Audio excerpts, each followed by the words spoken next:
Love marriage না arrange marriage? Love marriage. Love marriage. কেন? রিজনটা কি? রিজেন ফেসবুকে আলাপ, তারপরে দুজনেরই ফেসবুকে আলাপ, হ্যাঁ, ফেসবুকে হ্যাঁ, আলাপ।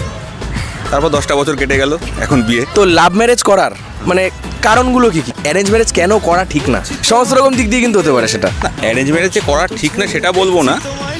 পার্টনার যদি ভালো হয় তাহলে অ্যারেঞ্জ ম্যারেজও ভালো হয়, আর যদি পার্টনার খারাপ হয় তাহলে সব লাভ ম্যারেজও খারাপ হয়। লাভ ম্যারেজ হ্যাঁ, লাভ ম্যারেজে বন্ধুত্বটা অনেক বেশি থাকে, সেই কারণে লাভ ম্যারেজটা অনেকটা বেশি আমার মনে হয়। আর এটা এক নম্বর পয়েন্ট। আর একটা পয়েন্ট বলে দিলে হয়ে যাবে। একে অপরকে অনেকদিন থেকে জেনে আসার কারণে বন্ডিংটা স্ট্রং থাকে অনেকটা। bonding strong হ্যাঁ, থাকে। বন্ডিং স্ট্রং থাকে। আমাদের মধ্যে বন্ডিংটা খুবই ভালো।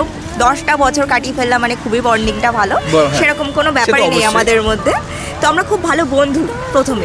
আর অ্যারেঞ্জ ম্যারেজ করা কি উচিত কি উচিত না? হ্যাঁ, অবশ্যই। মানে কোন যেটা দিক দিয়ে? মানে অ্যারেঞ্জ ম্যারেজও ভালো, আমাদের লাভ ম্যারেজ না হলে আমি অ্যারেঞ্জ ম্যারেজই করতাম। স্বাভাবিক ব্যাপার। আমারও যদি লাভ ম্যারেজ না হতো তাহলে তো অ্যারেঞ্জ ম্যারেজই করতে হতো। Same guys. লাভ ম্যারেজের ইচ্ছা ছিল তো? হ্যাঁ। না, আমার কিছু আমি ভেবে এগোইনি, মানে কিছু ভাবিনি, হয়ে গেছে ফ্লো একদম।